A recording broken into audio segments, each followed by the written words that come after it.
Renovating Retirement with Charlie Jewett. Oh no, I think I'm about to have another episode. I pity the fool who listens to a joker broker. Oh, let me learn you something, boy. Okay, ladies and gentlemen, Charlie Jewett here with the Renovating Retirement Podcast, coming back at you with episode 80. Episode 80 is called Using Mortgages to Supercharge Your Investments. Now, I've been on kind of a theme here, kind of on a specific topic, which is how to use mortgages properly or how to use them inside of a financial plan. Remember, merit planning stands for mortgage plan, estate plan, retirement plan, insurance plan, and tax plan. And if you blend those 5 disciplines or those 5 parts of your finances together, the results you can have are so far superior to just looking at them myopically or individually the way that almost everybody does in this country. Whether you're a mortgage professional, an insurance professional, an investment advisor, or a consumer, people have been trained to look at the mortgage decision by itself, look at the tax decision by itself, look at the investment decision by itself, and if you blend those things together, if you blend all 5 of the merit planning pieces, you will have so much better results. And I'm going to show you some of that today. Now, I make claims all the time about being able to build a better financial plan than anyone on the planet, and I put out the Coward Challenge in many of these episodes, and online you'll see me saying, anybody, any day of the week, anytime, without even preparing, I'll go on TV, I'll go on radio, I'll go head-to-head building financial plans with you because I know what my competition is bringing to the table. They're bringing myopic, undereducated, retirement planning only solutions, and then inside of those solutions, they're going to pick the ones that pay them the most because that's what the people above them have shown them. They don't even know what they don't know, or they're going to come from a captive company that only, forces them to just sell their own products, which that's easy to beat. We could beat that in our sleep. Or they're going to be stuck with some retail mutual fund sales organization where all they can offer is risk with a side of fees. People, it's easy. I could sneeze and blow over a financial plan that's built today in this country by just doing the tiniest little bit of out-of-the-box thinking. So nobody ever agrees to the Coward Challenge. To date, I've been doing this since May 1st. I have 80 episodes out. I'm pretty vocal online, and nobody's taken the challenge to come prove that they can build an amazing financial plan. And why not? Wouldn't you think if somebody thought they were the best, they'd say, yeah, I think I'm the best. Let me take you up on this. And either they learn something or they prove they're the best. Those are all good things. Anyway, it's not arrogance that leads me to do this, people. It's not. It's anger. I'm angry at this industry because this industry doesn't take your finances seriously. And I've got close family members who've suffered greatly. And I see clients every single week who, before they got to me, suffered greatly. This industry doesn't take your finances seriously. And the crooks in the industry actually feel comfortable offering you amateurish, damaging advice so they can make a commission or a fee and then go play golf every day. Well, today I'm going to prove that merit planning, mortgage plan, estate plan, retirement plan, insurance plan, and tax plan, when you blend those 5 disciplines, I'm going to prove that blending those different parts of your financial plan will create results that you want, that you need, and that you cannot get any other way. I'm going to show you how to end up with 91% more money in your retirement account at no extra costs and less risk, by the way, than you've been taught to do. It's simple.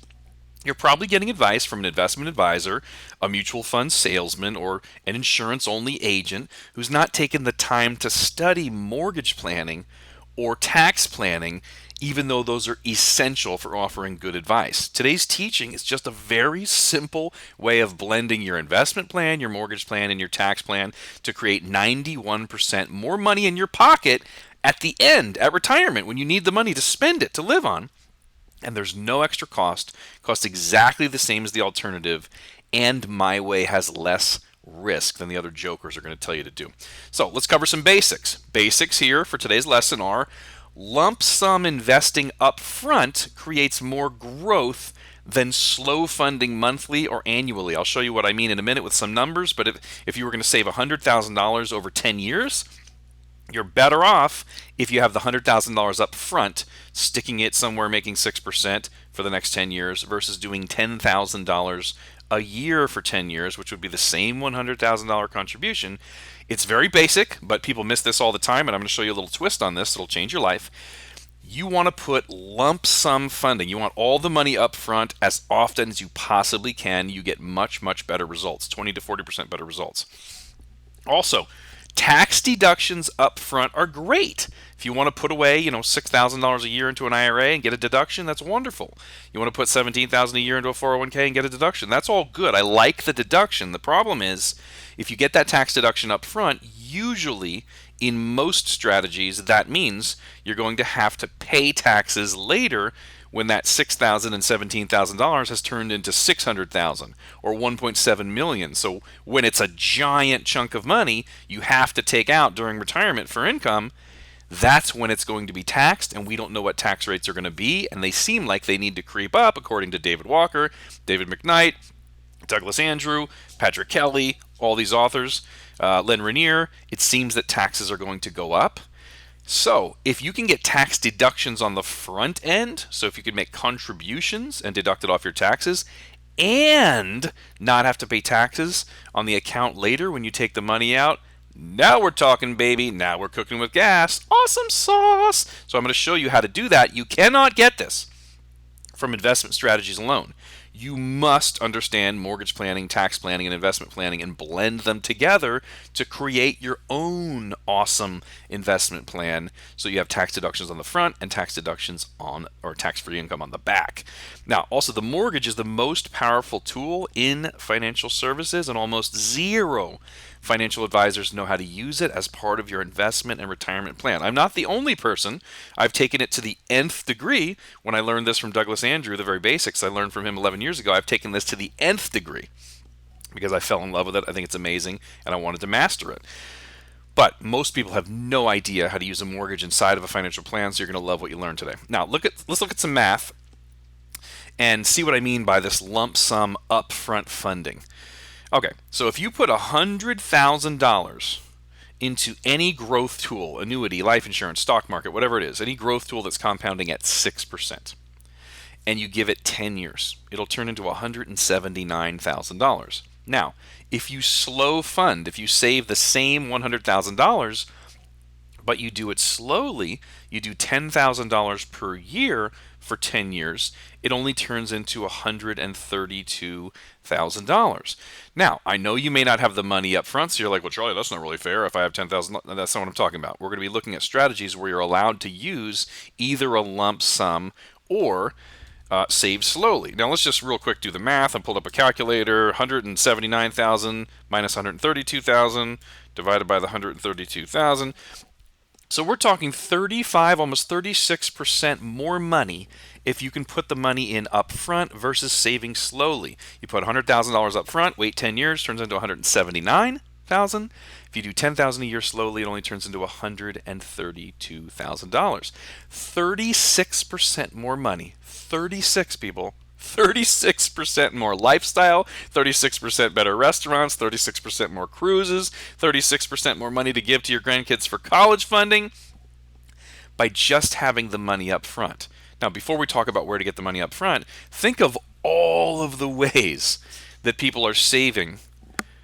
Think of all of the ways that people are saving slowly. They're slow funding their retirement. They're putting money in 401ks out of every paycheck. Maybe they're accelerating their mortgage with a little bit of extra money. They're putting money in IRAs once a year to get a tax deduction. Maybe they're doing Roths once a year as well. All the kids they have are also doing exactly the same thing. They're putting money into 401ks, they're putting money into IRAs, they're putting money into life insurance. This is how people save for retirement. They do it slowly with monthly contributions or annual contributions, which is the least effective way to do it. Let's look at another example. Let's say you put $100,000 in, it's growing at 6%, and you wait 20 years. Well, it turns into $320,000. Well, if you do the same $100,000 over 20 years, meaning you just save $5,000 a year in an IRA or whatever, over 20 years you put the same $100,000 in, you only end up with $184,000, almost half of the money you could have. And the longer term you go, if you go out to 30 years, it gets even worse. So just understand the basics. You're always better off dropping a lump sum in and letting it start compounding versus slow funding, and we'll see how mortgages can play a role in that in a minute. All right? So let's take a peek here.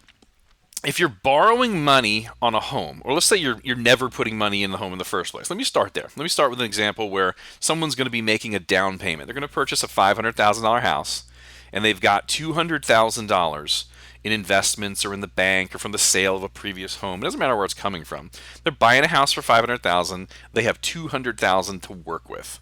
They have a couple of choices. Unless you're a veteran, if you're a veteran, you can put no money down, which is fine. But let me just talk about regular folks right now. They're looking at two options to see which one is smarter. They might do a 40% down payment, meaning they're going to put the entire $200,000 they have down as a down payment because they heard that it'll lower their mortgage costs, that somehow it's going to save them interest, because very popular book writers and radio heads and financial pundits say that lie over and over and over and over again. They say it saves you mortgage interest, it saves you mortgage interest, it saves you mortgage interest. So they say, okay, I'm going to put down $200,000. I'm going to get a mortgage of $300,000 at 4%. My mortgage cost will be about $1,432 a month, so $1,432 a month. But also, I've got to save for retirement. I've got to put money away so I can retire one day. So at work, they've got, let's say they've got $477 a month going into a 401k, which turns into, over 30 years, $464,000 at retirement. Now let me run through this again so you understand the scenario. They took the entire $200,000, put it inside of the home where it's earning no interest. They got a $300,000 mortgage, so it's a $500,000 house. They have a $300,000 mortgage. They got it at 4%. Their monthly payment is $1,432. They also decided at work they're going to save you'll see why I'm using these numbers in a minute. They're saving $477 a month to go into a 401k. They do this for 30 years. The home's paid off. They look at their 401k, that $477 a month at 6% has turned into $464,000 of taxable retirement funds. Well, how much do they get to keep of the $464,000? 60%? 70%? Depends on where taxes are 30 years from now. Or if you've been doing this and it's time for you to start taking money out, it depends on where taxes are next year or for the next 30 years. I don't know, 65%. Let's just use 65%. That'd be 35% total tax. Maybe that's high. I don't know where taxes are going to go. Let's just use that for now. That means of the $464,000, around $300,000 is theirs to keep. So they made a $200,000 down payment, which is 40%. They were spending $1,432 a month plus $477, which is about $1,909 a month total. And they end up with a net of about $300,000 they can use in retirement. Well, wait a minute. What if they didn't do that mortgage plan? What if they understood a little bit of what I'm teaching and they used a slightly different plan that costs exactly the same amount of money, but they're doing their retirement planning in a non-traditional, more intelligent way? What if they never made the big down payment in the first place? They put down the minimum for a regular person. That's about 20% if you're not a veteran. So for a regular person, let's say they put $100,000 as a down payment. They have $200,000. So they put $100,000 down as a down payment, and they still have the other $100,000 in their hands. Okay, they've got a $500,000 house, same house, just smaller down payment, so larger mortgage. $400,000 mortgage at 4% costs $1,909 per month. Okay, but they have the extra $100,000 in a lump sum form that wasn't put down as a down payment. So they invest that tax-free at 6%. You can go listen to my episode on the Rich Man's Roth IRA to learn how to invest money tax-free. Almost nobody knows how to do it. It's been around for more than 30 years. Works better than the stock market. You don't lose money. It's safer. It grows tax-free. The IRS knows you're getting it. Most of people in Congress are probably using these tools from what we can tell. They're incredible when built the right way. 30-year average is 8.2. We're not even allowed to show that anymore. Let's just call it 6, baby.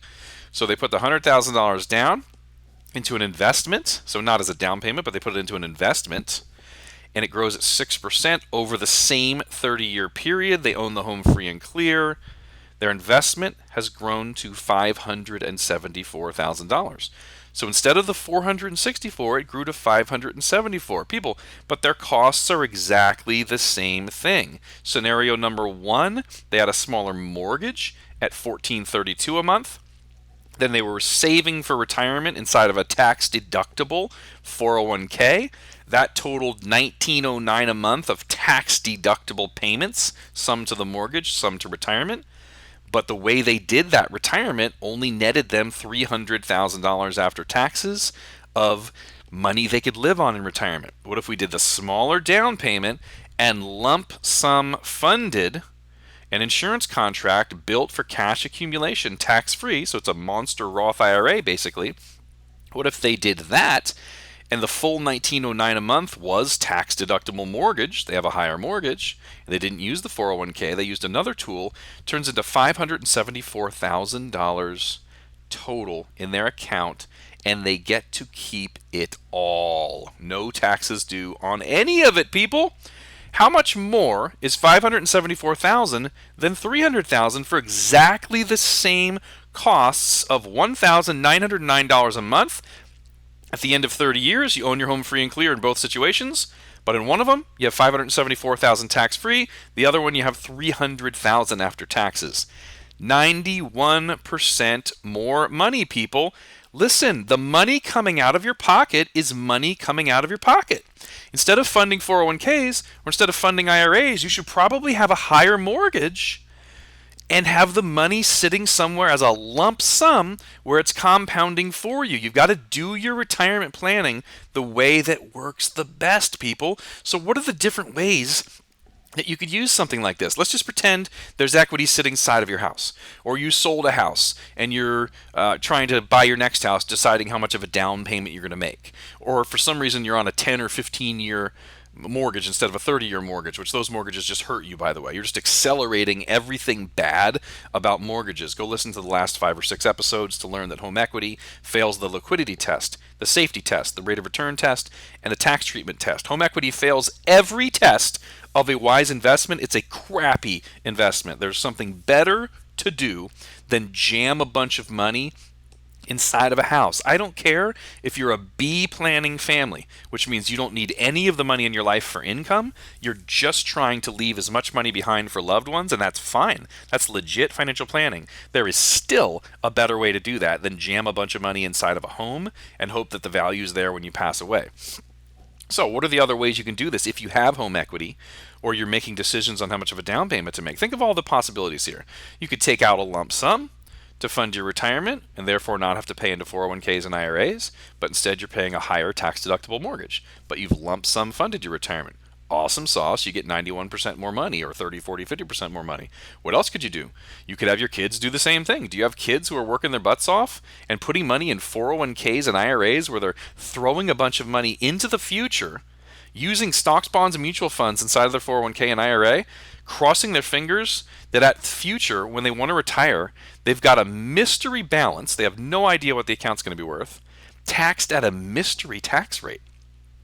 What a horrible way to try to say, how long do I have to live, and when can I retire, and what's my income going to be when I retire? It's a terrible way to go. Maybe they shouldn't do that. Maybe you should let them have some money that you borrow out of your house. Or if you just sold a house, maybe you should let them borrow some money and pay you. Put a mortgage on your own home in their name or something along those lines, where they borrow the lump sum, they invest the lump sum where I can teach you in the rich man's Roth IRA, and let that lump sum go turn into 40, 50, 60, 70% more money than they could save on their own. What about borrowing money from your house to pay the taxes on your IRAs and to convert to Roth IRA? So now you're paying taxes with lump sum money that you borrowed, and then you're slow paying yourself back through the mortgage and maybe getting a tax deduction. You have to ask your CPA or tax professional. And people, you know how I feel about CPAs and tax professionals. They're undereducated and way over arrogant. They think they know everything, and if I put them to the test, they know very, very little about financial planning, annuities, or life insurance. They're embarrassed when they talk to me. But you do have to get your advice from somewhere. You do have to have someone with the licenses that goes and looks stuff up for you. You're just probably going to have to be very proactive with a CPA, because they're not going to call you and say, hey, I just found a way to save you some money. They're just going to put their numbers inside of their boxes at the end of the year and collect their fee and try to save you money this year so that they look good and you come back. But check with your CPA. Can you take money out of your house, pay the taxes to the IRS on converting your IRAs to Roth IRAs over the next 2 or 3 years, and then be paying those taxes in the form of paying yourself back in a mortgage, building equity back in that house, and getting a tax deduction on the payment you used to pay taxes? See if you can. That would be awesome sauce. There's a ton of different ways to do this. If you have a bunch of rental properties, if you have a house with a ton of equity in it, my next book should be out in the next month or two. It's called Better House, Lower Taxes. If you own your home free and clear and you're on Social Security and taking money out of IRAs, that's just going to crush you. Worst financial plan in the world. You'd be better off selling that house, buying another house with the biggest mortgage possible, taking the money out of the home, investing it in a place where it grows tax-free, using the IRA to pay the mortgages. The mortgage tax deduction washes all the taxable income on the IRAs. It's beautiful. Anyway, very short lesson here today. What I want you to understand is that the mortgage is the most powerful tool in the entire world, the entire tool belt of financial services. The joker brokers don't know that. The insurance-only agents don't know that. The CPAs are so undereducated in this area, even though for some reason they're allowed to speak about it. It makes no sense to me. But they're completely undereducated in this area. The mortgage is the most powerful tool you will ever find in the financial services. You can supercharge any of your savings, any savings you're doing, where you're saying, here's how much money I'm putting away every month for the next blank years, so I hopefully can end up with a big chunk. Any situation like that, you'd be better off taking a mortgage or having a higher mortgage, putting less money in, or taking money out and paying that in the form of a mortgage rather than slow funding your investments and letting the lump sum cash go grow somewhere tax-free.